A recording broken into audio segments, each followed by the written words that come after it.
Okay, call this meeting to order at 6:36 p.m. Territorial acknowledgement. The Board of Directors acknowledges that the University of Waterloo is on the traditional land of the neutral Anishinaabe and Haudenosaunee people. Our organization operates on the Haldeman Tract, land promised to the Six Nations, which includes 6 miles on each side of the Grand River. The agenda was sent out to all of you in advance. Are there any questions, comments? Well, first, can I have a seconder for that item? Katie, are there any questions, comments with regards to the agenda? I think as Mike noted, the presentation is confidential, so we will be moving into confidential session to do the presentation for item 2.1, but then we will be immediately back for 3.1 in public session. Okay, all those in favor of the agenda as presented, please raise your hand.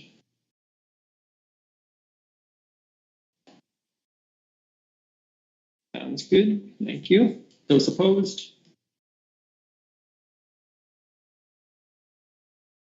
Thank you. Moving on to the next item, item 1.4, conflicts of interest. Would anyone like to declare conflict of interest at this time?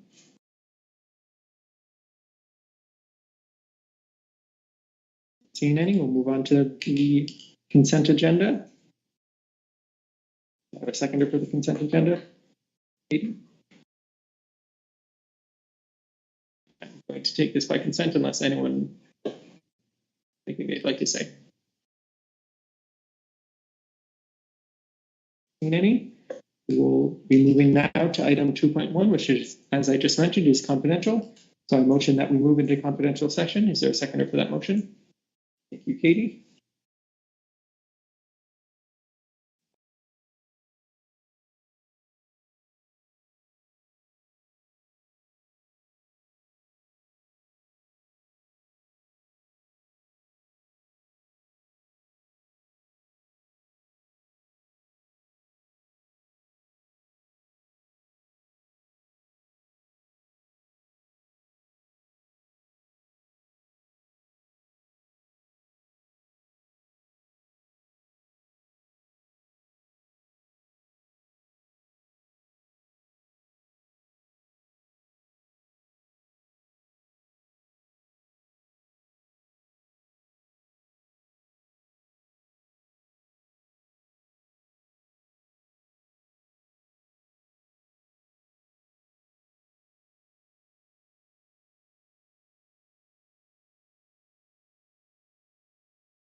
by consensus, unless there's seeing anything. So let me know when we're back live. Mike? Someone should bring Captain back.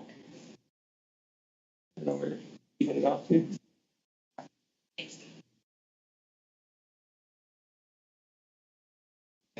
Sounds good. Item 3.1 on the agenda.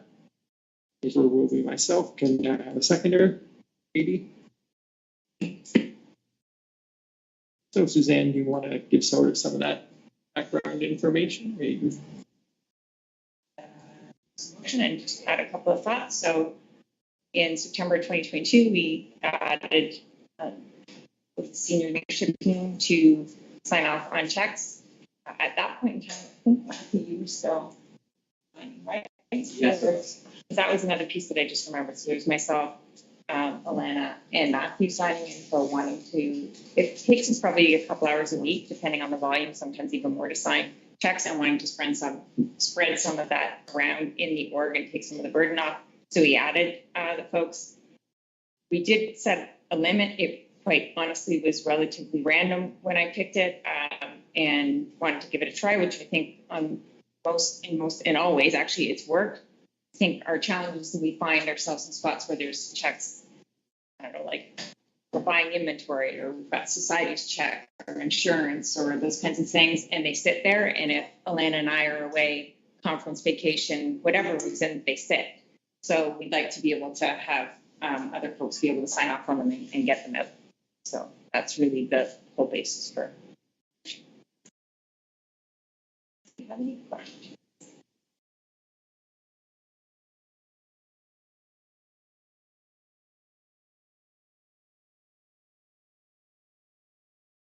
Questions? I have a question. Yes, Alex. Thank you. Sorry. Is this, I'm a little just lost on language. This would just mean we can sign any number anytime by any of the SLT? Or does this mean anyone on the SLT would be able to sign up to 10,000? They currently can sign up to 10,000. This is moving that. Yeah, thanks. Decided to add is that, of course, subject to the same spending guidelines as the executive director policy, and like certain amounts of RFPs and competitive quotes on these. So not going to any cruises anytime soon. No TMU.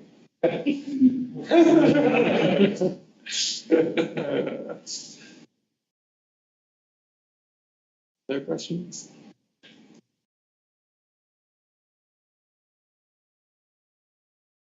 Okay, not saying any, we'll move the original question. All those in favor of the motion, please raise your hand.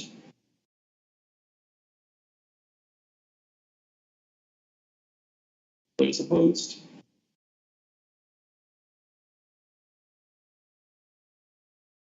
Seeing none, motion passes. On to the next item of the agenda, item 3.2.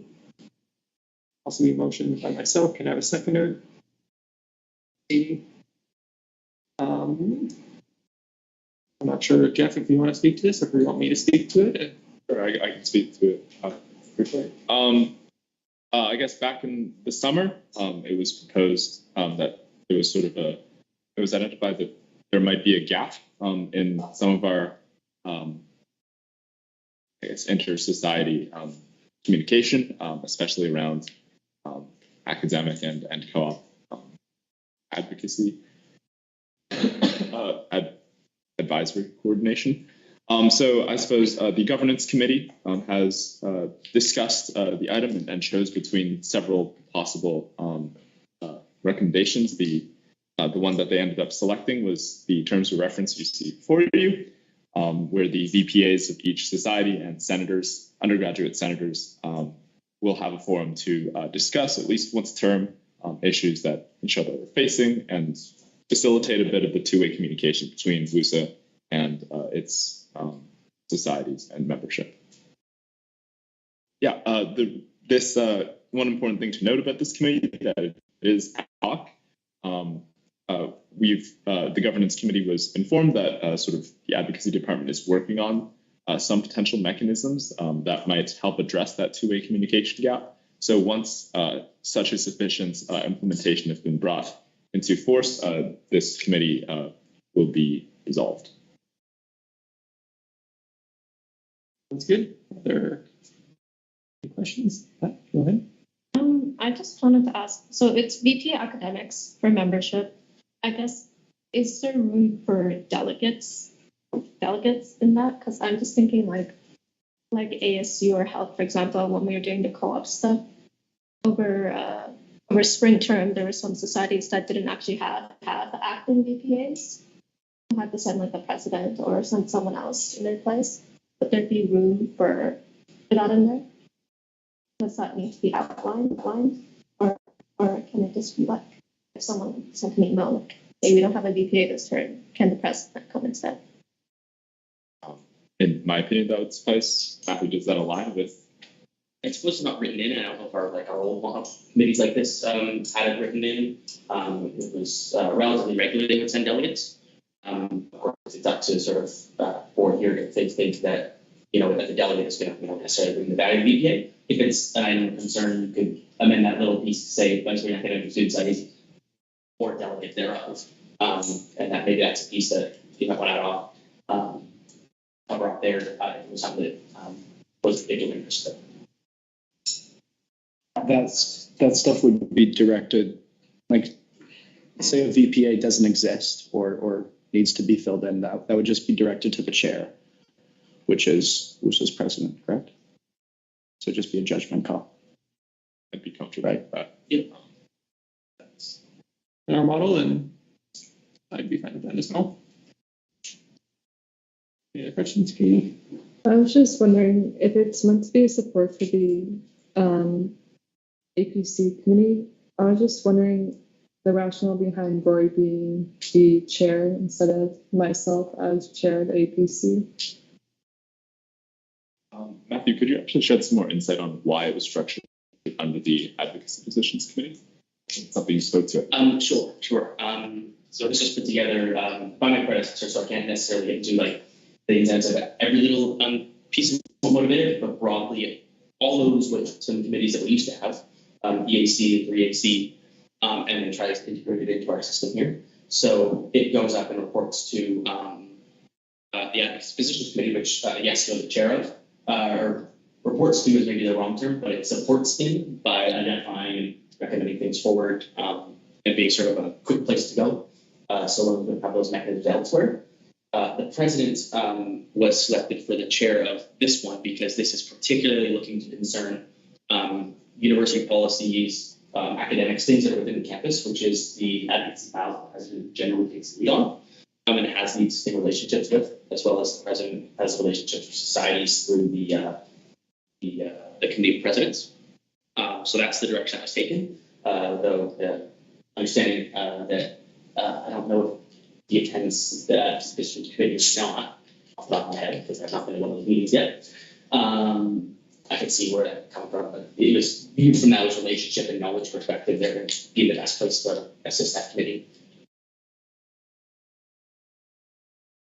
That answers your question, Katie. Any other questions?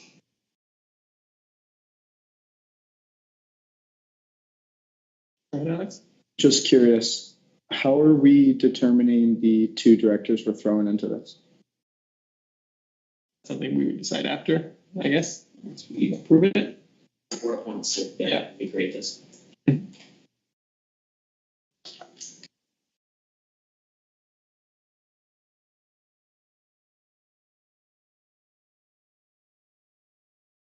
other questions?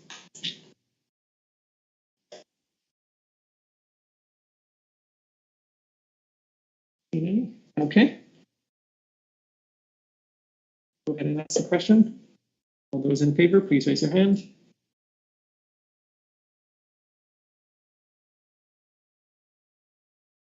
Those opposed?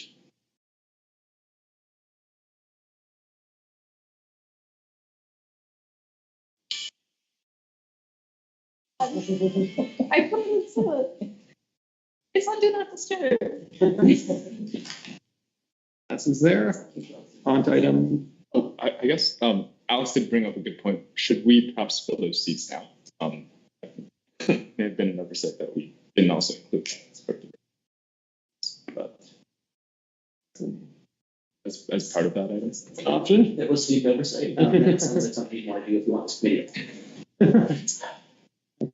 Okay. So I guess, would anyone here be interested in? It'd probably be best to put the two. Oh, sorry.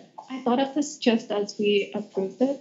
For student societies, is this for each of the faculty societies, or does this also include like I think it would. like architecture or GBDA? I think my understanding every that would be under. Some of those ones that are a little strange, like GBBA ones. I think in the past we're oftentimes invited to these.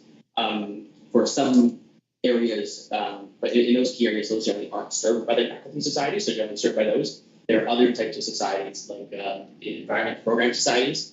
Those would not be invited. I just mean like societies that represent like Yes. student bodies. or Yes. So you have the architecture GBDA. Yes. Yeah. Yeah. Just want to make sure we weren't talking past each other on knowledge creation society. Yeah.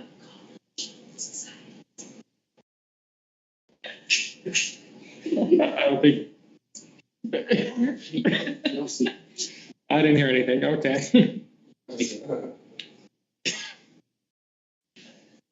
Okay. Anyway, I think Katie and Tam, because they're chair and co-chair of the advocacy committee, should probably be the two directors included. But I don't know if anyone else has another I opinion. guess my thought is, do we want both the officers on there, or do we want an officer and two general directors? I guess you could say nicely. I do have a preference for being on the committee because it is the work that we do, but also advocating provincially, federally, and municipally doesn't mean that I can get involved with student issues on the base ground because I need to know to also do that work. So I would be very happy to, but if we think that having directors on there is better, that's also fine. So I'm fine with anything. Any thoughts on the other directors who are in the room? Thoughts? I mean, there's two people that have been selected right now, which I think is great, solves that problem. I'll put my name in there too, if we need to, but if we just want to do this, then let's just get it done. I guess just one question to Katie. Do you think this would add any additional, like, depending on your current workload, do you think this would be, are you still comfortable taking on the additional commitments? I'm still comfortable with it because, for example, if Rory's the chair of that committee, then that's less of a burden on me. I would mainly want to be there as someone who could supervise and listen and hear students and be there as an officer as well.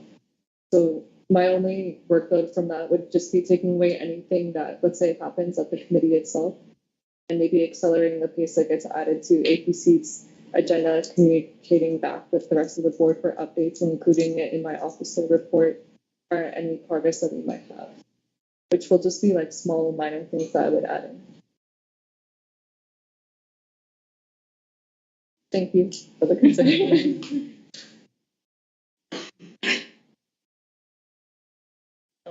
We have 3 people in 2 positions, so we each want to maybe What's like that? a little. Take my name out, keep it easy. Just put it in, I have room. I have room. Just throw that out there.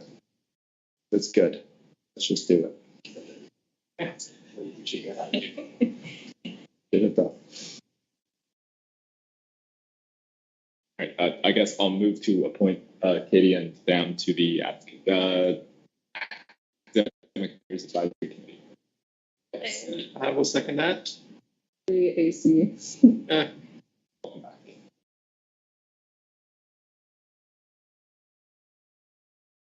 Is there any discussion on this motion?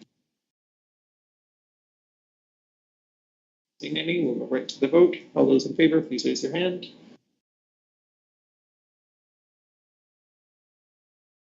All those opposed? Passes unanimously. Okay. I think we're now ready to move on to the next item on our agenda, item 3.3, approval of an advocacy position committee appointment. This one was submitted by Jeff. Can I have a seconder? Katie? Yeah, I guess the Advocacy Positions Committee has a few vacancies on it. Correct me if I'm wrong, there are now 2 vacancies. Originally, at the time of the motion, there was only 1, but since then, Eileen, I believe, has resigned as well. Yeah, like they had trouble meeting quorum. We need more. The committee should have the people it needs to meet. Alex has expressed interest, but now that there is another vacancy, if any other director is also interested, we could potentially add their name to the list as well. I want to potentially popcorn off to them if there was another discussion that happened about the vacancy on governance committee, but I'll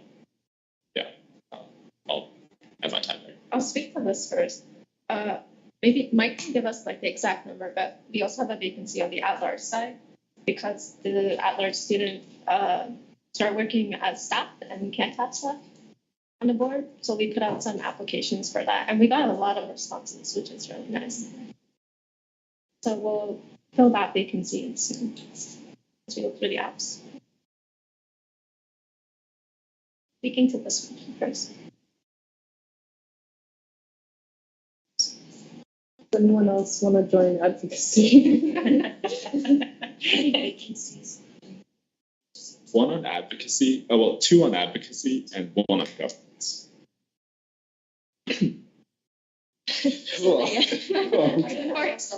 Right now on advocacy, we're just trying to, the on-campus stance is basically done. Like, sorry, this is also in the reports if you want more detail, but it's basically done. It just has to go to the committee one more time and then we'll bring it to the board sometime in November. So it's not a lot of work right now. It's really just looking over that document. It's not a big commitment because I know we're like heading into midterms and exams and things are getting heavy right now. It'd really just be the 1 meeting once a month. How many committees are you currently in, Alex? University or like internal, external?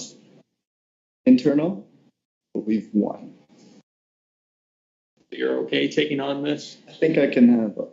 Sounds good. We still have it's very low commitment.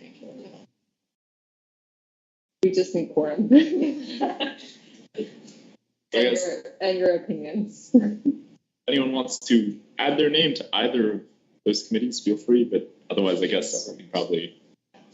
I'm also just in the audit committee. Space. Yeah. Has the elections and referendum committee met at all? Because Once, but we didn't even meet quorum, so not really. because I know that Eileen also sat on that committee. We need another one. Oh yeah. Like, we don't need to, but If you sit in that committee, you can't run. Can't run, sure. yeah, just kidding. Maybe not. Well, before we do the motion, I'll bring it up to everyone. We also have a vacancy on governance committee, and I'd be interested in filling that. I've done that for a long time.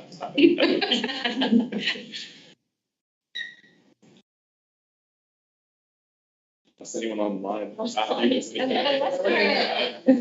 I'll motion to appoint Kevin and. Wait, hold on. Is any other director interested in governance committee? I am. Okay, all right, let's resolve this. My bad, getting ahead of myself.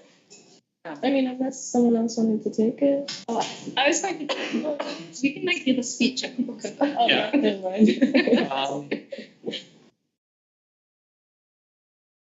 I didn't really want to point it out because pointing it out will probably bring more attention to it. I don't know. What do you think?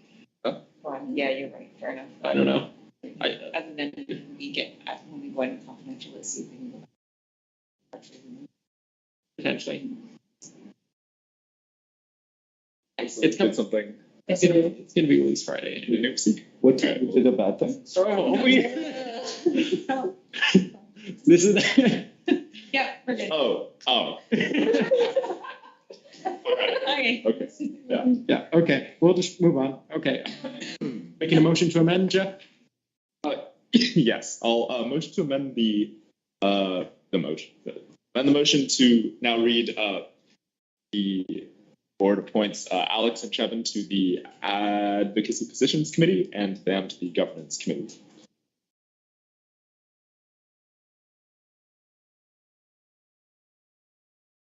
that's good. Is there a seconder? Katie? Okay, any more discussion on this item? I'm assuming not. Jump right to the question. All those in favor, please raise your hand.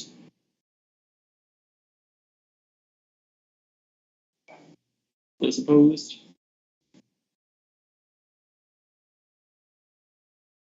Need any? So that passes. On to item 3.4, submitted by Katie. Is there a seconder? Take it away, Katie. Okay, I know the report that I submitted is pretty lengthy, but I'm going to say the most important part of the reports is really just the final recommendations and questions about the strategic direction we want to take. For example, the first report is the UCRU evaluation report.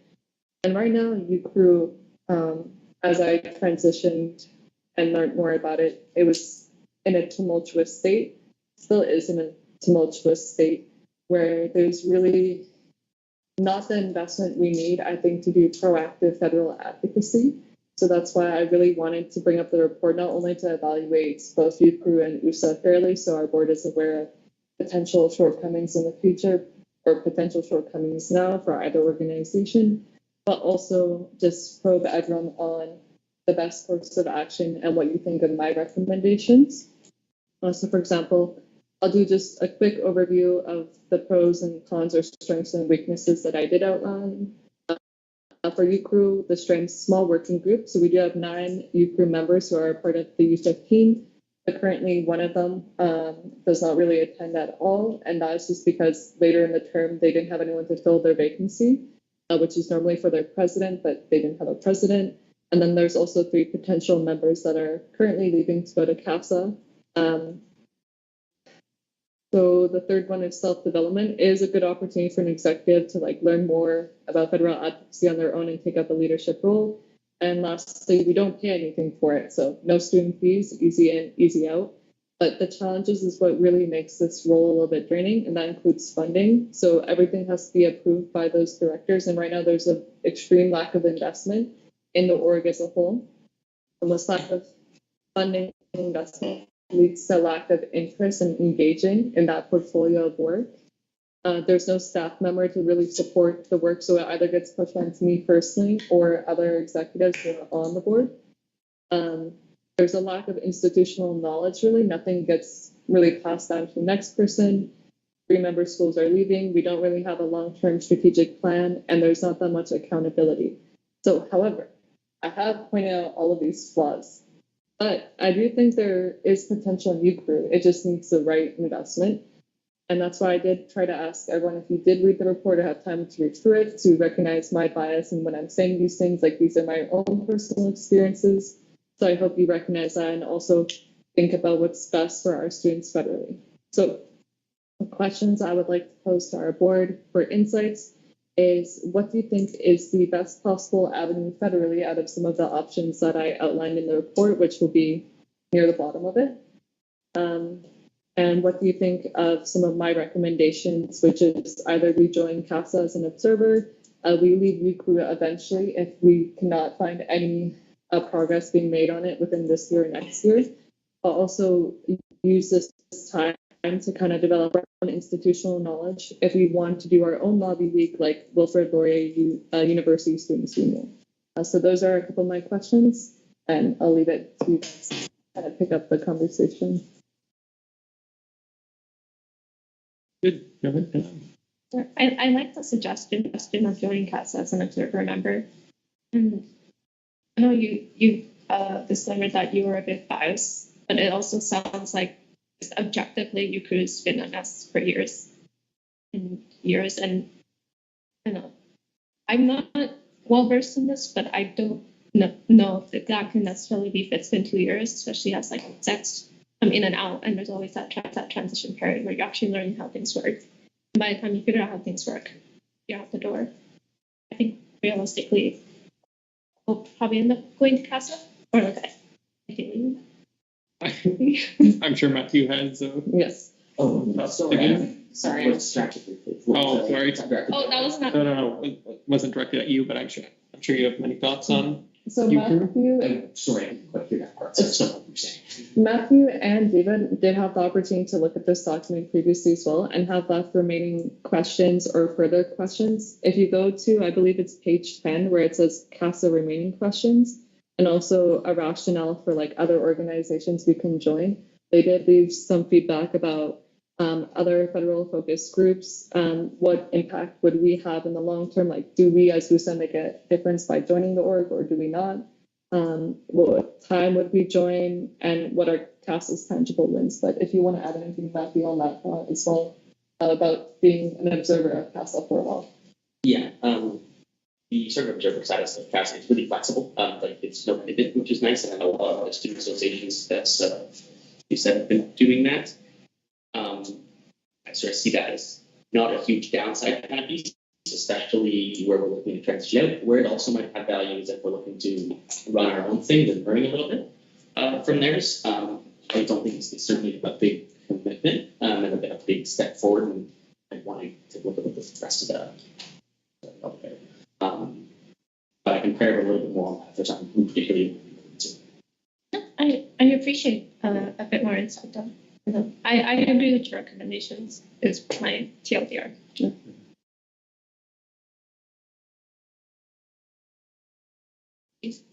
So do we need to, I guess not necessarily this meeting, but do we need to like motion to get, if board agrees to get it moving? If that is board's decision, I guess, is to sort of follow that and join CASA, or can be like, this is just mostly for information, I believe, at this point. And if the decision is that's the way we want to go things, like come up with a motion at a later date. Yeah, that's something we take away, prepare, make sure, CASA's okay with it, bring it back. And then one thing I might also put on the board's radar is, and maybe this is something the board wants to think about as sort of strategic direction here, is going to the CASA observer status is, as I just said, a good way to get exposed to that and learn a little bit there and see if that's an organization we want to be part of. At the same time, potentially that's learning for if we want to build up our own capacity. But if we're wanting to build up our own capacity, that's the sort of thing that takes investment. And if we're wanting to run our own federal advocacy rather than rely on a separate body, we're probably also talking about additional staff supports to facilitate what is obviously more workload on the federal aspect. So that might be a good strategic board to think of. The strategic piece for the board to think about is decide, okay, maybe we'll decide here to join CASA, but what are we going to be looking to do 2 years from now or 3 years from now, and set down the pathway there to make sure that we get there efficiently rather than trying to cover off as we get there. Mm-hmm.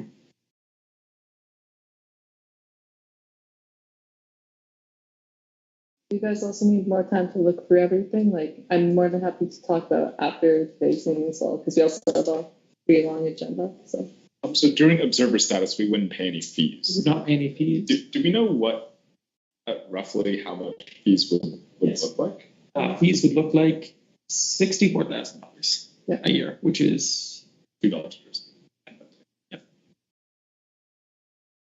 The only expenses that we would pay for observership is just like our own travel expenses if we did go as well. But I think there's also, I'm going to check one more time, but there might be like $100. Give me 1 second.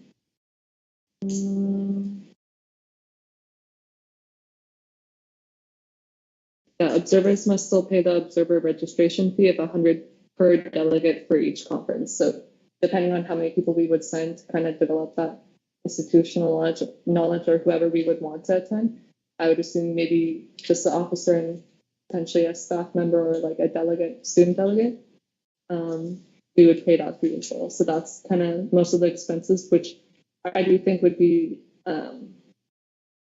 easily accessed through like the VP's travel budget and expenses as well. I think the one thing about CASA is that no matter the size of your institution, you only get one vote. And so there are much smaller colleges and universities that are part of CASA, which would have equal voice in deciding the direction of the organization as we would. Which is, I think, one of the main concerns and reasons why a lot of universities decided to leave CASA back in 2017, I think. A lot of Ontario universities decided to leave and create their own thing, which ended up being UCR. You have to vote for 2, right? 2013, was it? From what I remember, it's like we might have I had to search up the history of the timeline. For whatever reason, that's exactly, I was a board member at that time when I was a student here. And I was not involved in the advocacy front of the organization at all back then.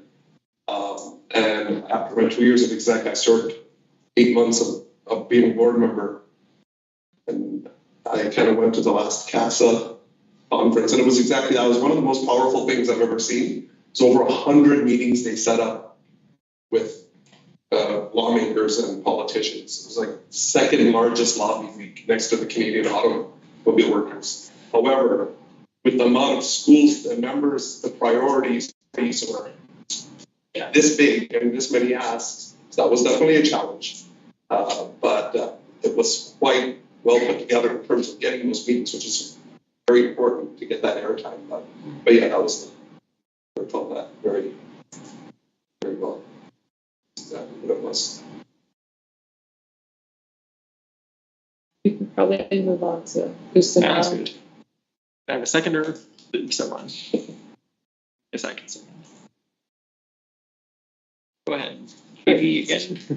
So this one I'll also be really quick. Essentially, my recommendations is really just to stay with WUSA. I think it's a great organization. It has stability, it has the institutional knowledge, and it has the leadership to keep us provincially advocating for a long time.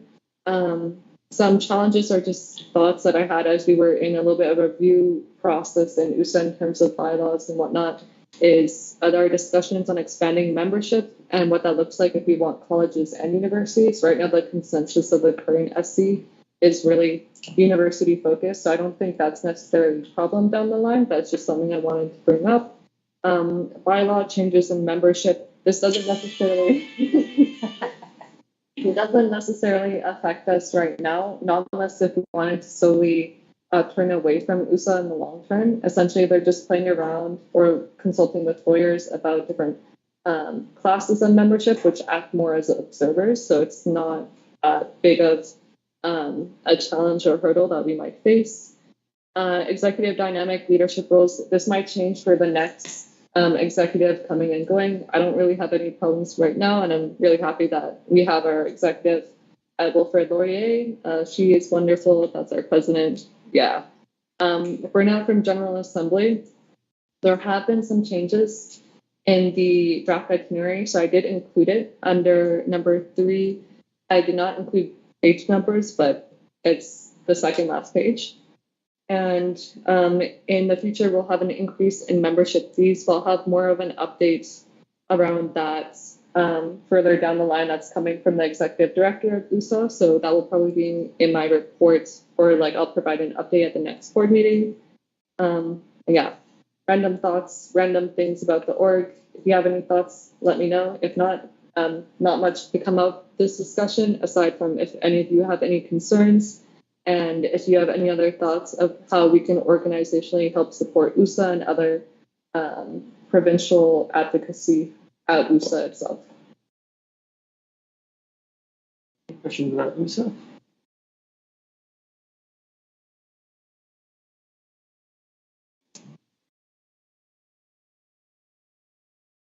Seeing any? Okay.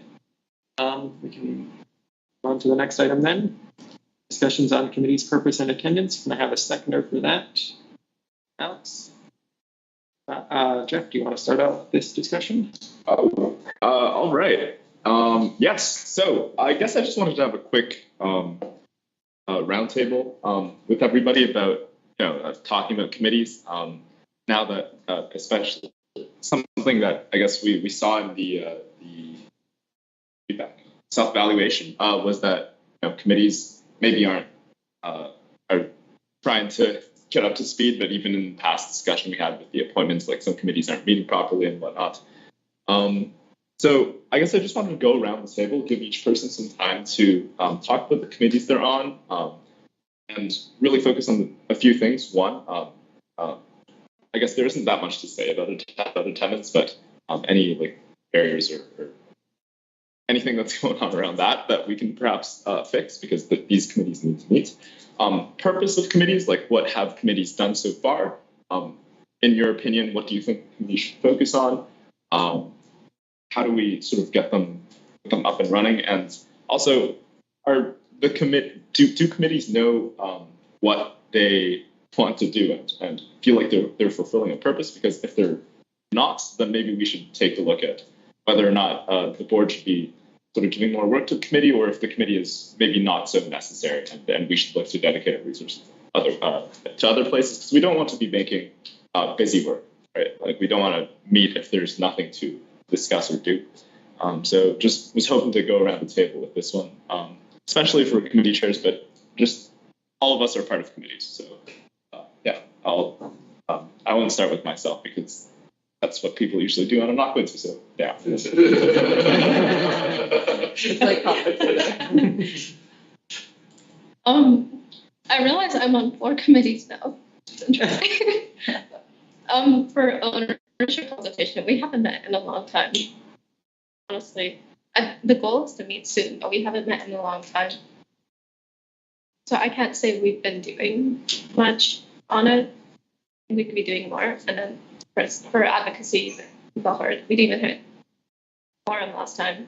So hopefully we'll this time with 2 directors, having like all our directors now, and that at-large student that we still have to go through the applications and choose. I think I would argue there's more going on with advocacy right now, and it's flowing a bit better. Again, we have the off-campus stance. Looks like we're going to start focus like co-op, or I think Joe called it like experiential education, because we don't want to like target like a department per se, even if that's not the intention. And there's work being done on that. I think the one thing, and I was talking to Joe Jeff about this earlier, but I feel like the at-large members aren't engaged as much. And my theory is that they probably feel intimidated or like out of their depth. I remember feeling for ownership specifically that they felt almost confused. I don't think they realized what they were actually signing up for. I think they were thinking more like, oh, we can add more to our Instagram, or I don't know, add more posters around it, not necessarily like, oh, this is like the board outreach plan. And I think they're confused about what their role is actually. Those are my thoughts. Next. I'm on the ownership consultation committee as well with and Katie. Just as you said, it feels like we haven't done that much. But we have met once. It was a good meeting, I guess.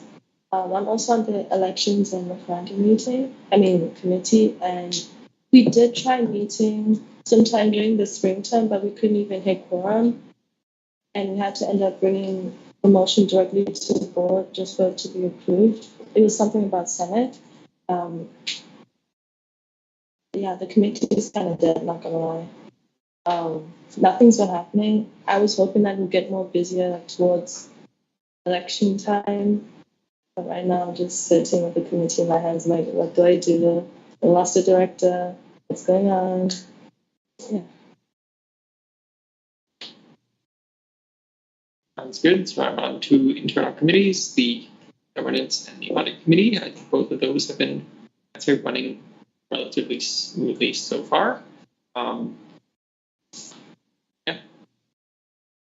Okay. On ownership and advocacy, I would say for advocacy, it does feel like Dan mentioned, you have more perspective on what you're doing, and I feel at least like for our members on that committee, they feel a little bit more engaged. And maybe it's like you said, it's the type of work that they're doing, or they feel like they're doing, for ownership as well.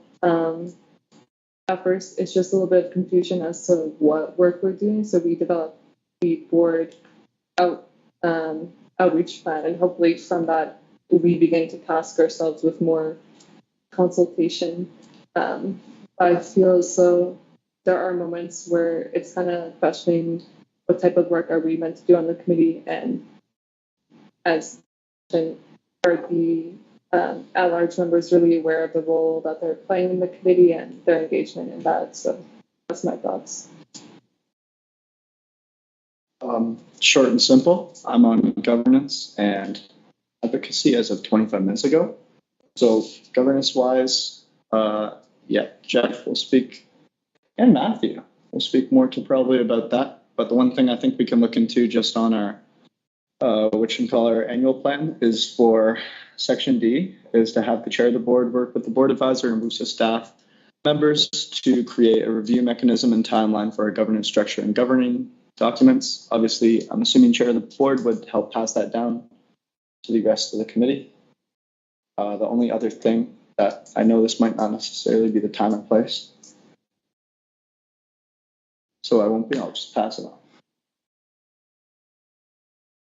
on. Yeah, so I'm on the audit committee, and we've been having full attendance so far, so we've been hitting quorum every time, so that's really good. Really happy about that. I think everyone on our committee, they're very passionate about like the financial, the audit plan and everything. So we've been getting like a brief introduction from our auditors about how the accounting updates are coming along, and I've also been initiating some discussions with our auditor regarding just like his perspective and his input on some of the financial controls and the items that we were discussing, but I wasn't able to get a response back from him. So actually my bad for emailing him like yesterday morning, but hoping to establish more of a connection between the auditors. I think we'll go to Matthew next. Hi. I'm on governance and audit. I think Jeff would agree, governance, pretty much everyone is clear of their responsibilities, and we've been having some pretty good discussions. Audit, first meeting was last Thursday, basically. Essentially just introductions and a review of the audit plan. I wouldn't say there's any busy work, and there's definitely a good understanding of what the purpose of the committee is. I would say, like, on both committees, at-large members don't speak as much, and I'm not sure if that's because they're uncomfortable or maybe they haven't had like some kind of onboarding or introduction as to how the meetings are usually structured. I think that could be a possibility. I'm not sure if they have some kind of an onboarding, like what is a seconder, for example, because that could be very confusing in my opinion. Maybe Rory could speak to that. I'm not sure. Yes, I'm pretty sure that myself and Katie did have a meeting with all the at-large members as a group to sort of discuss the general rules under Robert's rules and other information that they should be aware of as at-large members. Okay. But if that's something that we think is something that needs to be gone over again, that is something we can look at. Yeah. Yeah. I mean, overall, I'd say governance and audit are going very smooth, but I can't speak for the rest of them. On audit as well, we met twice so far, and on the last meeting we had a presentation from our auditors, Depeche and Patrick, and they just sort of like went over the audit plan, generally explained like how things like really go like behind the scenes, let's just say. And then Suzanne and Narayan also gave us like a general report on our current like accounting situation and how those things are going as well.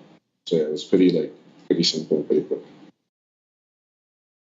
Yeah, I guess I'm on governance and ownership. Ownership has already been talked about. On the governance side, I think after the first governance meeting, I did also notice something that's been brought up, at-large members not being so engaged. So what I tried to do ahead of the next one was go over the agenda one-on-one with the at-large members. I like to think that helped a little, and they did seem to be more engaged. They all spoke at least a number of times.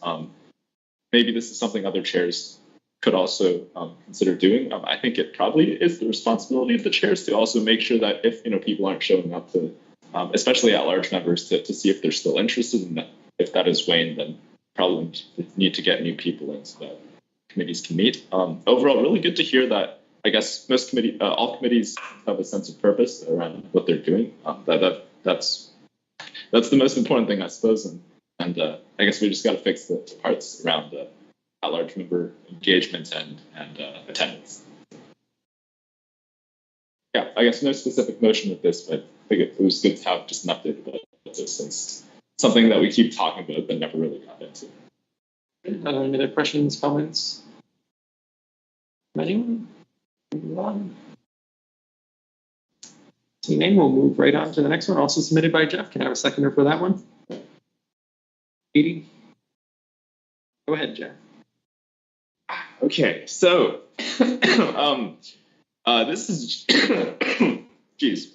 All right, so I guess, as directors, we're all here to do fulfill our obligations, and one of those obligations is being representatives of the ownership, students. One way that students, that we communicate to students, and that students can potentially keep up to date with what's going on or hold us accountable is through reporting. The executives submit monthly reports that are public, and so do directors. I guess what I'm trying to get at is we should all really be filling out these director reports, and not just to show not just to say that we've done something, but to let students know what's going on, let each other know what's going on, our respective external assignments and whatnot, and really be able to point to that document as like, hey, this is what your student leaders are doing, because with recent events especially, there's a lot of awareness around WUSA, what WUSA means, what WUSA does for students, and a part of that responsibility falls on us as student leaders. So I think at the very bare minimum, I don't want to be preaching to everybody, but I think we really need to be filling out these direct reports to this extent, and I'm willing to open it up for conversation, but there's a topic that maybe we don't want to discuss so much, but director stipends. They are a considerable amount, and for the expected commitment, one could say that it is reasonable for the number of hours that and time and additional energy that directors are expected to commit. But I think that in order to say that you have sort of fulfilled your duties as a director, you should be able to quantify that as a report. Normally, you get performance reports. Directors are at the top of the organization. They're not reporting to anybody, but we're held to account by students. So that director report is sort of like our way of undergoing a very meaty evaluation. The proper, I guess, one is through elections every year, but otherwise students don't have any idea what's going on. Long-winded, but in general, if people are amenable to it, I'd like for the governance committee to explore some formal mechanism of tying the release of director stipends to director reports or other potential evaluation methods. And furthermore, if directors are very amenable to it, and we don't have to be, this could be something that comes in next month. I personally feel strongly about it enough that I would be willing to implement it effective immediately by the end of the day for the month of October, if people are generally agreeable. So that would be basically directors declaring that, yes, they are actively fulfilling their duties and showing that by filling out the director reports, which students can access. Right, Alex? I think that is just so worth seconding. So. I don't think you've made a formal. I haven't moved it. I'm ready. I'm like, finger on the trigger. You could do the motion yourself. Yeah, I would motion. I don't want to steal Jeff's thunder. I mean, if people want to talk about it please. More first, we can. You can wait for someone to talk about it. I'll be in agreement with it. Even if we're not technically like staff, being directors and members of board, it's our job. And if we're not doing our jobs, then we should get paid for it. And like, if you don't have anything to put on your director report, then like, why are you here, right? Question. Are we present and accounted for right here? I know we've had 2 seats go vacant. You're missing 2 directors. Missing 2 directors. We are missing Jay and we are missing Anshul. Are there regrets then? Anshul sent in his regrets, Jay did not. I'll have a second question for Matthew. Can we do that? Can we suspend a stipend if it would be voluntary? The stipend is guaranteed by board policy, which is entirely under the board's control. I don't see a reason why you couldn't. It's a stipend. Particularly, it's honorary. It is not compensation for work. You are not employees. I don't see why you couldn't. Thank you for that. Not necessarily a question. I just want to clarify with all directors, because I know some confusion does come from like what the purpose of the director reports are. So I just want to accept the tone. Everyone knows what the director reports are for, like what they can report on, what they should be reporting on. So I just want to do a quick check. I think it's a good idea. So.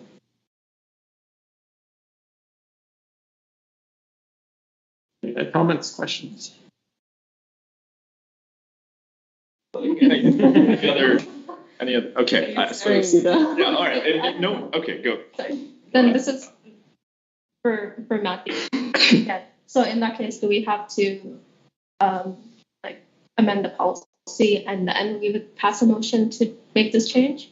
Like that. You amend the policy, yeah. You amend the policy to instead say that you're this. I need that.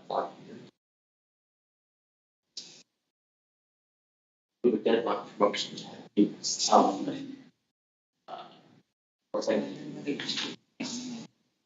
membership can see if you're doing this and pass something like that. Changing the policy. I'm sure changing the policy could go down back to the governance committee. But I think it would make sense for this to go back to the governance committee for some additional hammering out, like whether attendance records or anything. But for the month of October as an exception, until that is in place, I would like to explicitly carve out an exception and have it in effect for the month of October. It's a little bit irregular, I know, maybe unorthodox, but Clarifying. You go ahead. I just wanted to clarify the question of this is for the month. So I'm just thinking that are you talking about now for today's reporting, or are you talking about the reports for? So I'm just from a fairness perspective, maybe if you're going to change how things are going, that might want to be communicated to all of the board members so they know that expectation has changed and what the consequences would be before you kind of retro. But that's just my 2 cents. Yeah. That does make sense, and I would normally also agree. We can, if we want, we can set like an arbitrary deadline for a few days after this. But frankly, this is not a new thing. I've looked at reports in the past, and it's been ongoing for several months at this point. It does make sense from a fairness perspective. If people feel like we can add a few days of extension, does anybody want to do that? I would say just from maybe that fairness piece. I know that there was some permissions issues with the link this time around for like a couple of people, which is weird. It'd only be a couple. It's like that's beside the point. I know there were some access issues, so if you were looking at that from a fairness perspective, maybe that would be that instead. I'm not sure exactly it will get affected. I just don't know. Reach out to Alex. From a fairness perspective, good point.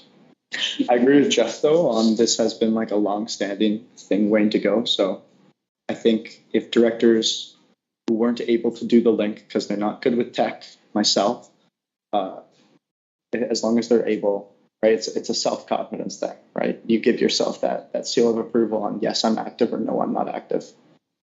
So it just comes down to personal merit, right? Whether you think you've done a good enough job. Okay, perhaps one, let me know if you don't think this is a good idea, but if for any director has not been able to fill out the report or has not yet and wishes to say a few words now as a temporary substitute so that it is in some way reflected, and we could add that to their report based on what they say now. What about directors who aren't here? That's a good point. All right, what if we give them a week? Everybody, 1 week, Wednesday at 6:30 p.m. next week. I guess maybe we can ask the ED to delegate this task to someone to save it at that time and some statements in line with that. Right. We can still want, but you want to? Okay. This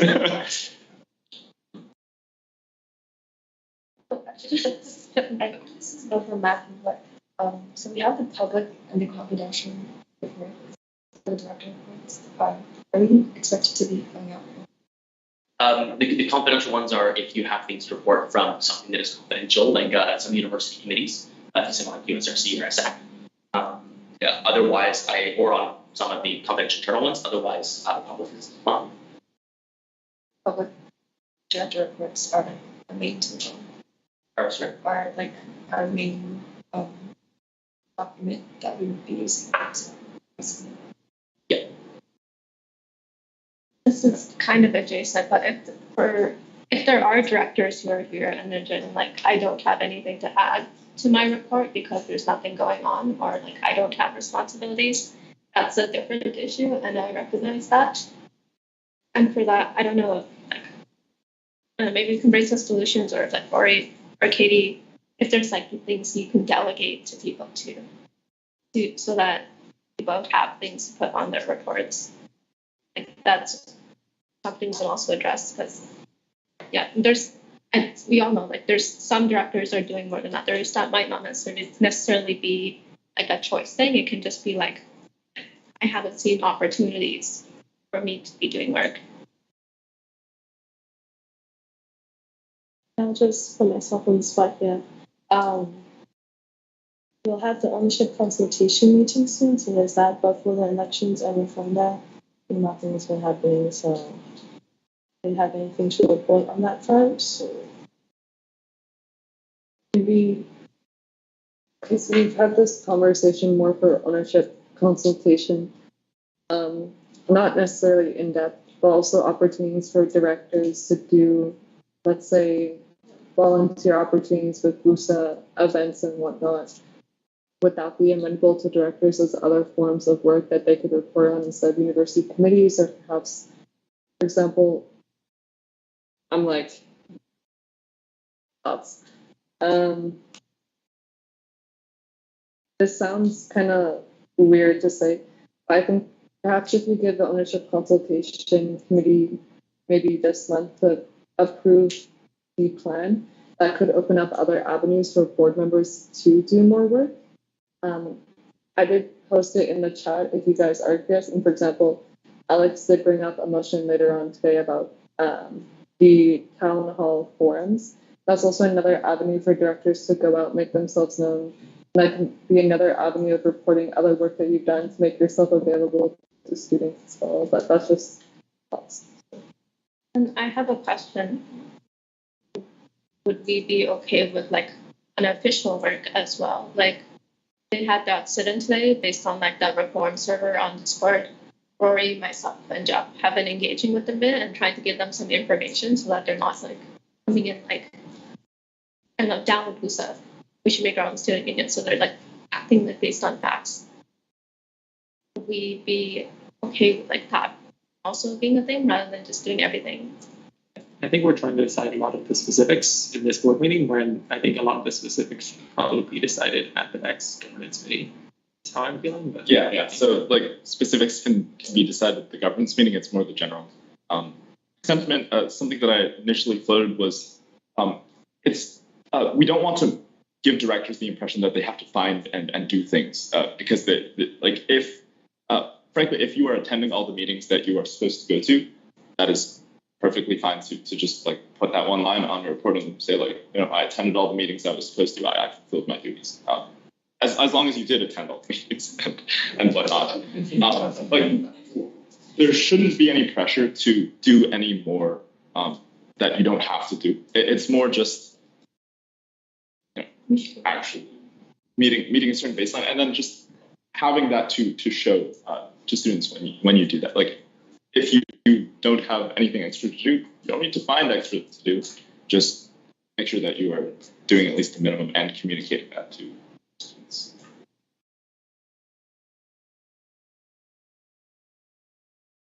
Sorry, I didn't realize it. I should probably get your attention sitting back here. Yeah, this is a conversation that I'd say would be deferred well to the governance committee, like proposed. And I think that things being discussed here form an interesting model of how this can be done. And I know some other student agencies have other different models that take like a lot of these other things that are being raised around, point system, different kinds of things, and really sum up a number of points from a different number of activities that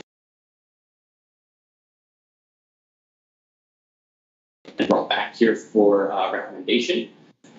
In terms of if the board is looking to do that proposal to implement something now, I would tend to recommend that the cover off for this month would be the widest possible and most immediate possible definition. Again, from the purpose of fairness, and also that maybe week long to send a summary or something like that. If that was something that you're willing to move forward with here, and that probably be your next step. I think another thing that might just put in the chat is that another way is engaging with your student societies of your faculty. I know that's something that you do, Jeff, to make sure that there's still that communication between WUSA and the different faculty societies. Okay, maybe we need to clean up the wording a little bit. I'll move that the board of directors. We can type in chat or. Okay, sure. I have some text if you'd like that I just prepared. Sure. Yeah, if you could. Oh, sorry. Is this for instructing the governance committee or for your? This is just for the 1 month. The 1 month. Temporary. Yes, that's what I wrote up here because that was the one with Finneker. So be it resolved that notwithstanding policy 9, directors that did not submit a written report for the October 4th board meeting and have not forwarded a summary of their director activities to the president by October 11th will not receive the stipend payment detailed in policy 9 for the month of October. Yeah, that seems good to me. And I'll add on, be it further resolved that the board charges the governance committee to come up with a more long-term policy for future months. Is there a second for that motion? Alex. No, he's super excited. Okay.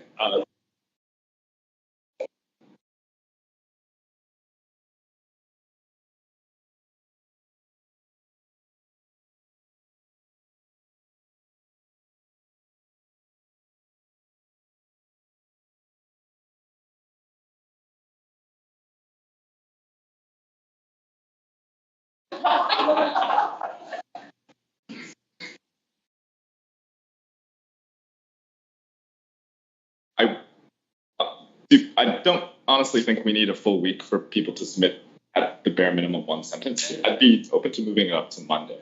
I think what he's saying is that it's already been set in place. Has it already been set in place, or would you submit it on the 11th? By the 11th. Yeah. But it has not yet been done. I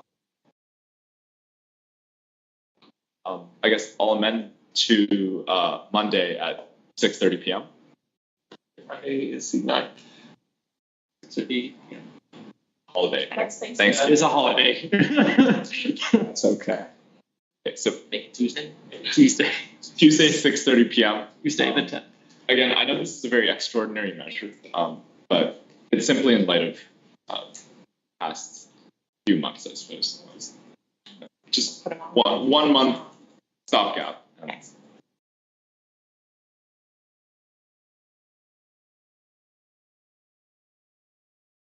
We'll take that amendment as friendly unless anyone has anything to say about it.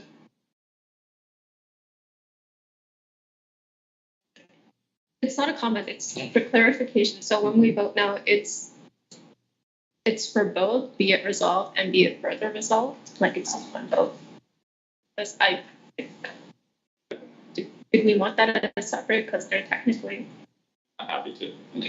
Yeah, Unless someone wants to. Unless someone wants to split them, but if Jeff's happy doing them together.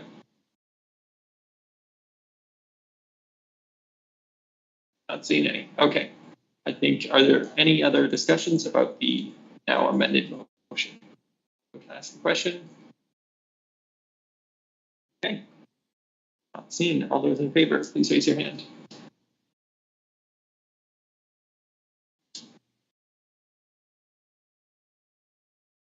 All those opposed?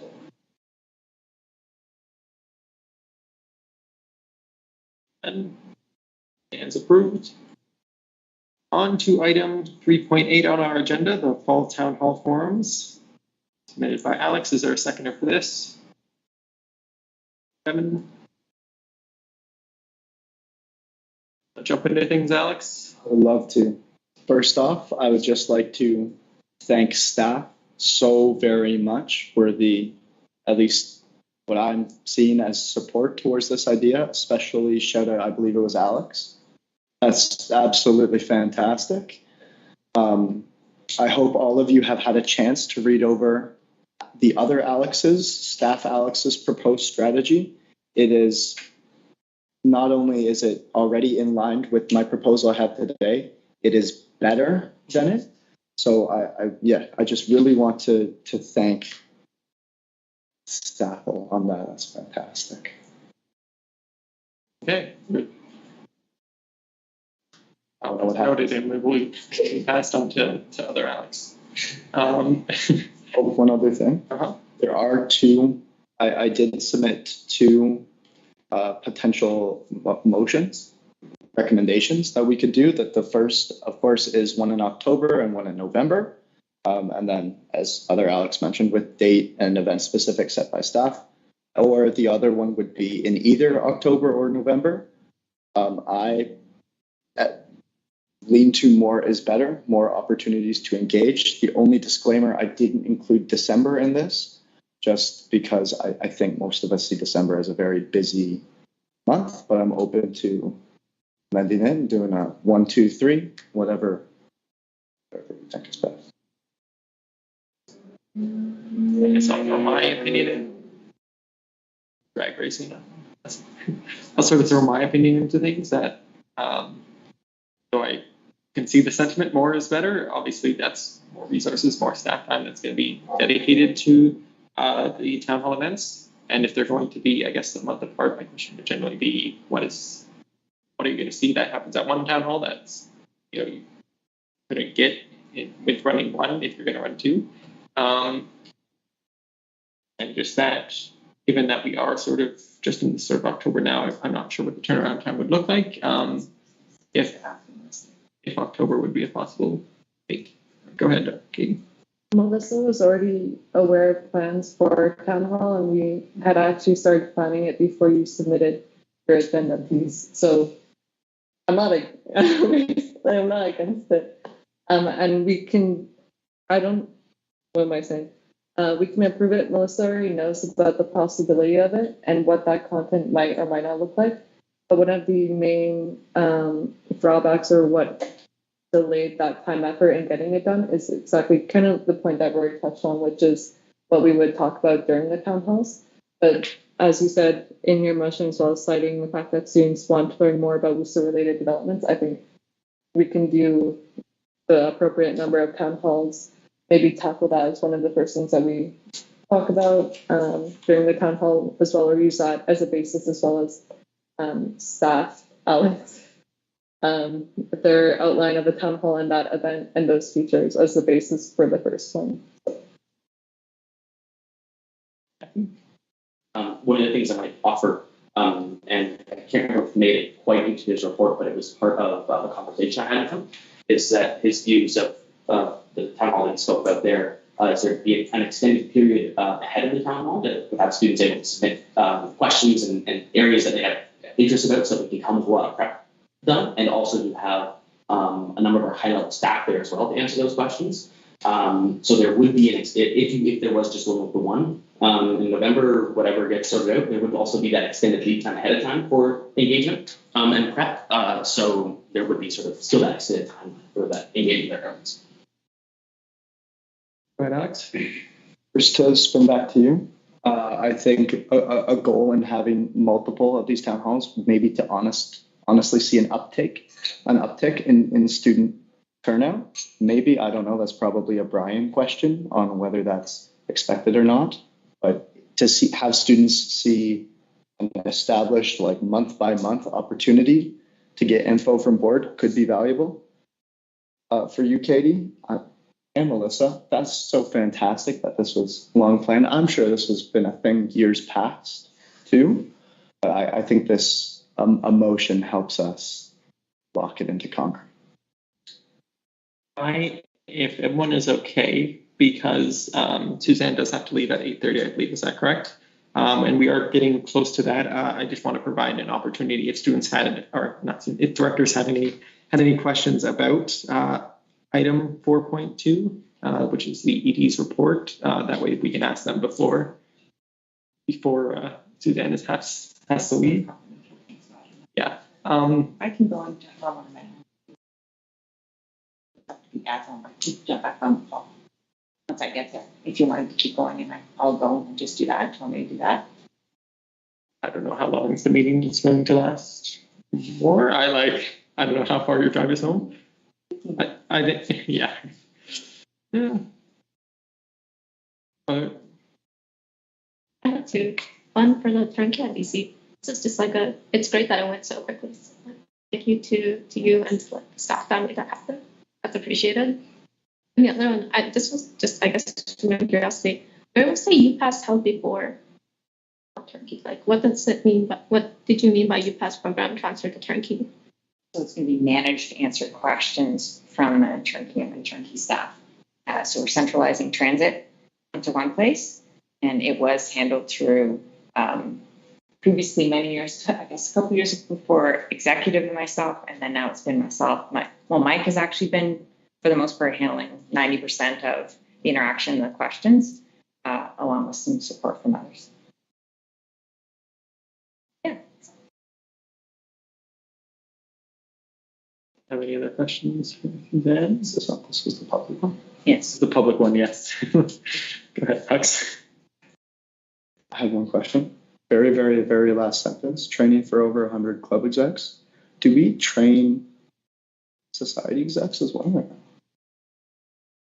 No, but we actually have that on our plan to prepare and start. Brandon and I have been talking about we're hiring a society relations coordinator role, as well as the other places within New York that offer support to societies, to have a streamlined and regular program. Yes. Okay, thank you. That's not there.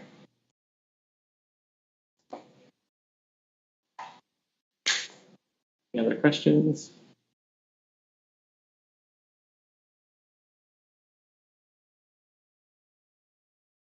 Not seeing any. Yeah, I just didn't know when they want to jump into conversations. I should do that too. I don't know if anyone had any questions or not.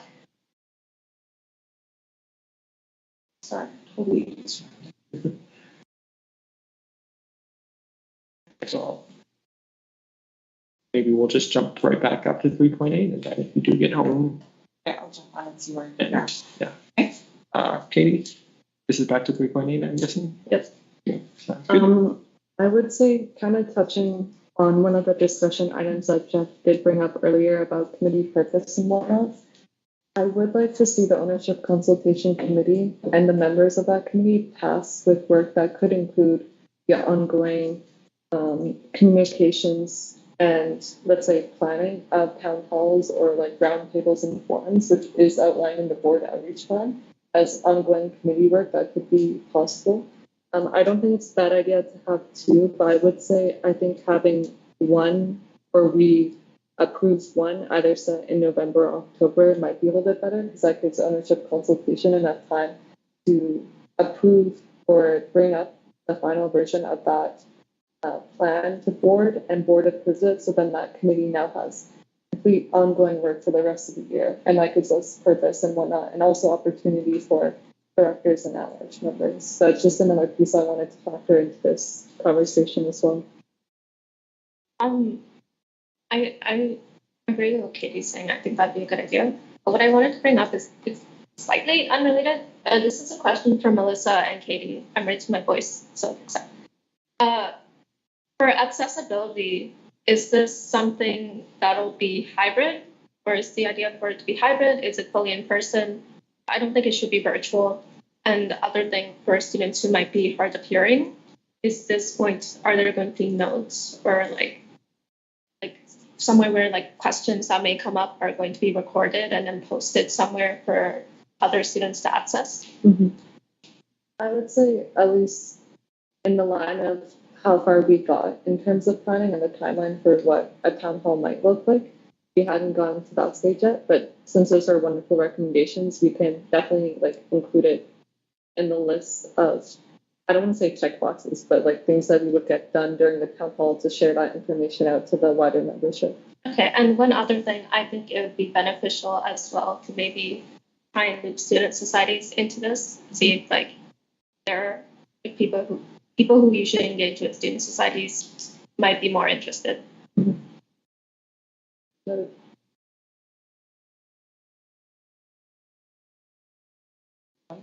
think including that ownership consultation is fantastic. Just throw it on. The only real want from these motions is to just, to some degree, to whatever works best. So, Which of the draft motions? sorry? Which of the draft motions do you want to put forward then? Well, I would love to put one in October and one in November forward. I do want to say if we're considering that accessibility piece, that's even more work for staff and for putting it together, and it might not be realistic to be able to get one in for October. I am aware. And you could also amend it to be like November and then like early November, and then like once we figure out how it works and how to set it up, that might be more prepared to do one in December. I think in the motion it says, baseline we want to do at least one. So why don't we just make the motion at least one? Using his own words against him. So, Yes, Melissa? Thanks. Just a couple of maybe things to consider or thoughts about, number and also how we might want to think about running these. I think into the future, if we're looking to do them regularly, I think that's a great way to get them in the calendar and have them there so that students can see that they're coming up. I do feel like 2 might be tight this term, but there might be some other ways that we could still get board engaging and having some of those conversations maybe earlier to give us the time to properly get a formal town hall together. So, we've done in the past a bit of a traveling roadshow type of thing where directors could go and have a booth in different, buildings on campus, and we can bring coffee and you can talk and answer questions and have conversations with students. There are definitely ways that we can get board out there and having those conversations and being able to answer questions and engaging with students a little more formally than just you folks popping in and talking to whoever you run into. We can still promote them. They can still be there, but maybe not as much work and as formal as a town hall, and then give us the time to do the town hall right. I think the other thing to consider about a town hall is not only the question piece of it and being able to allow students an opportunity to ask specific questions, but also an opportunity for you folks or us as an organization to provide information on a specific topic as well. So I think if you can sort of, I wouldn't say theme the town hall necessarily, but have some specific topics for each town hall that we want to educate students on and share information with them on, then allow them to ask questions that might relate to that as well as other things. I think that helps it be more of a two-way and not just be sort of that firing of random questions and answers. I do think taking questions in advance for those who are willing to provide them helps us prepare and make sure we have information that students are really interested in, but it also allows us the opportunity to share information, insight that you folks might have been hearing students are interested in. So it's not just, an hour and a half of just back and forth questions. So I think there are some different ways to set up a town hall so that we can share information either about things you folks are already hearing are important to students or about things that are coming up, and then also allow that opportunity for question and answer. So just something to think about, that if, let's say in a perfect world, we wanted to do 2 of these a term, one at the second month and third month of the term or whatever that looks like, we could sort of theme out some topics and some things we know we want to share based on what's coming up or based on conversations you've had. We can put those out there, but we can still have that open opportunity for questions in advance and also kind of on the floor. So just some things to think about to kind of make the most of that time and also not have it feel like it's just going to jump all over the place, or that if we go there, we set up and we're there for questions and answers and only 2 students show up, there's not still value in us providing information, potentially recording that and being able to share it online and still have it be a valuable use of time and opportunity for board to share and connect with students. So those would just be some of the things maybe to think about. But for this term, my gut says to do it right, to do it effectively, and to be able to think through all those logistics you're all already sort of talking about. I feel like one formal one, and then maybe looking at an opportunity to do some different sort of more planned connects with folks across campus, whether through societies or different buildings, and then maybe look at sort of that ideal of having at least 2 per term, you know, in the winter. Thank you. Or just be some feedback. Sounds good. I'm going to motion to extend this board meeting to 9:30. I have a seconder for that.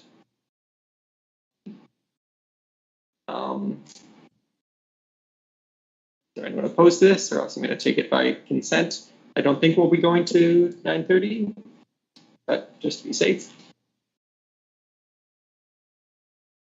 Nothing. Well, One hand opposed.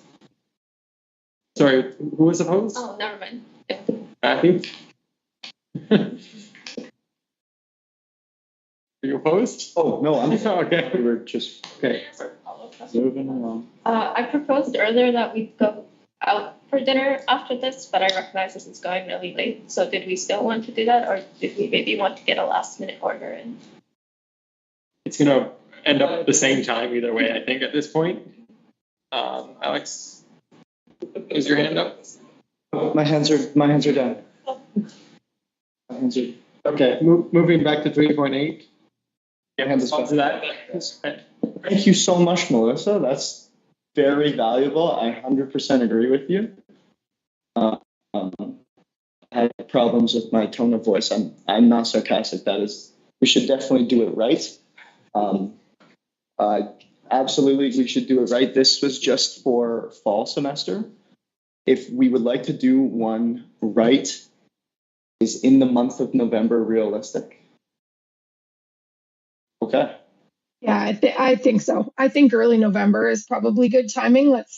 Let students get through reading breaks, midterms, give us some planning time. My gut says that also hits that pocket before students start prepping for final exams, which I'm sure you folks know all too well. That gap in early November seems to disappear quickly. So I feel like if we plan for that now, set a date, that gives us a good amount of time to be ready to have a good one, hopefully.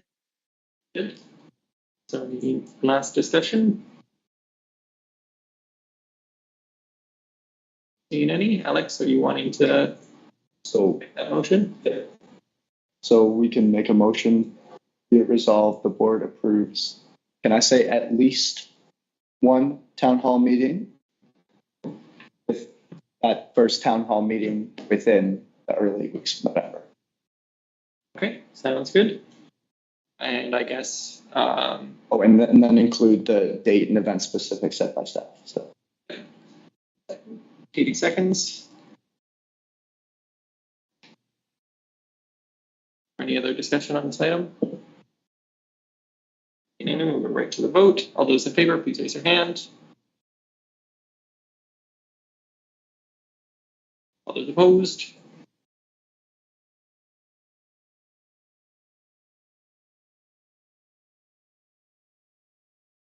Not seeing any.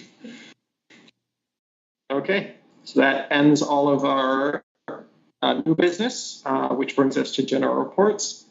Hopefully you had the chance to read through the reports. I know that there are a lot at this meeting, but I guess I'll open it up to myself first. Are there any questions about my report that you would like to ask at this time?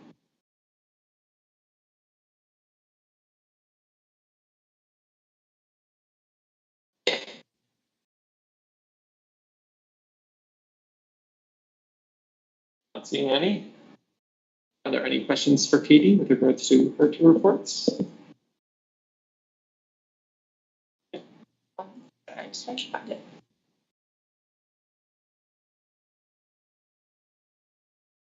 There was a point in the September report about the undergraduate calendar, if you guys haven't seen it. For example, they're just renewing and revamping their current academic calendar. So I just included it on my report as an update, and both Rory, myself, and Jill attended that meeting with them. I found what I was looking for. Under 1.2 actionable, for WUSA, you put WUSA and in the bracket housing, transit, and community development paper. Are you an author? I am an author. So that'd be for spring. Housing, sorry, is it the, yeah, housing, transit, and community development authoring is right now. And then, sorry, clarity on question.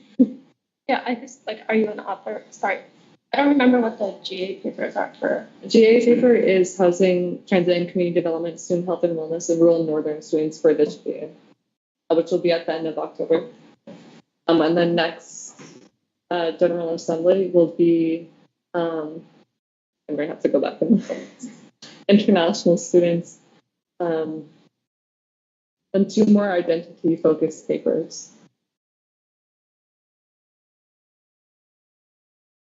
Any other questions?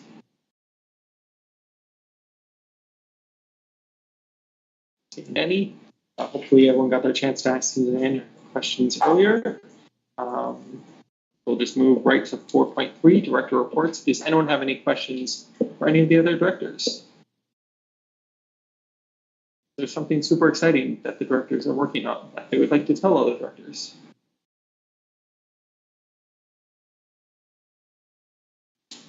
Anything? Okay. So that just leaves us with our confidential session. I move we enter confidential session. Is there a seconder for that?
Thank you.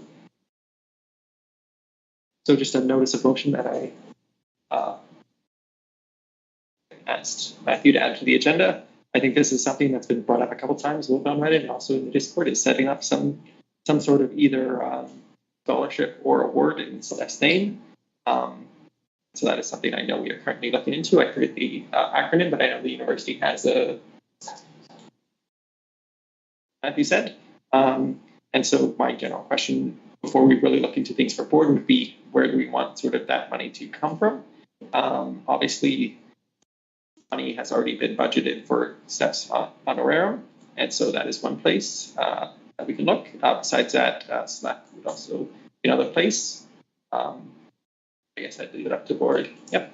And thanks. So if it's coming from honorarium, is it just like a one-time scholarship? It would just be ongoing because that wouldn't be around forever. Right? Yeah, it would just be probably most likely be put in that one to I guess it depends how we want to see that. If we're willing to make that commitment for longer than that, I just thought that the honorarium was something that was very directly tied to Stephanie, and it's something that I think there's something like 8,000 still budgeted for, right? So you could do 1,000 a year for 8 years and 2,000 for 4 years, but then yes, of course, that would be a limited amount. So we have to maybe think about what that looks like. I'm not necessarily against that. I'm curious about that. No problem.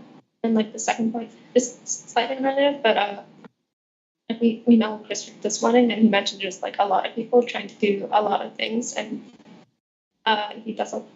Not that he doesn't want to, but it would be nice to know we have the good stuff going on. But did he say that someone wants to do a scholarship or something? I think that is in the works, but I was hoping we could discuss that after board as well. Yeah. I know friends, people who are close to her, are also working on gathering donations for an event or something to be put around campus. So I know a lot of different things are happening. So I guess that's my only concern. Maybe we should check and see what others are doing, so we're not stepping onto us. Yeah, that's something I'll definitely be looking into. Anyways, announcements, Katie. 2 announcements. One is the ownership consultation for that WUSA. I would love it if you guys could look at it and if you can add any comments and timelines that you would like to see some of the different proposals or ideas go through on to increase student engagement. And then we also, I sent out an email on delegates for the WUSA delegation, which will happen at the end of October. I'm just going to post it in the chat so everyone can see who part-time staff have selected. So I removed myself from the process, gave a lot of the different resumes or applications to part-time staff. They created a short list. This was essentially the short list that I got, and Rory was just slotted in there. If you have any concerns with the delegation or just concerns about WUSA, GA, whatnot, feel free to come see me anytime, and that's better for me.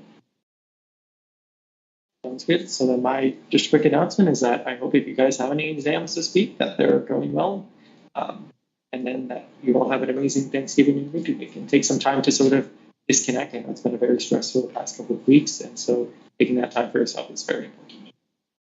That's all I have. I don't know if anyone else has an announcement. Really quick one, I guess. I just want to acknowledge the folks, the students who showed up today at SLC to try and bring more awareness to how WUSA works and try and help improve communication in that front. There was a mini activity going on where I guess a question was posed of their thoughts and things they wanted to see. Something I guess to consider for us all. Some of them might be things we need to focus on explaining more to students. I guess the types of conversations we can expect to try and answer at town halls around improving. I was asking if you could take a picture of that as well, Jeff, when you get. Yeah, I'll take a photo and put it in chat. Yeah. Unless there's anything else. Seeing anything, so I call this meeting adjourned at 8:53 p.m. Thank you all for coming, and let me know when the It's okay. meeting is ended. Yeah.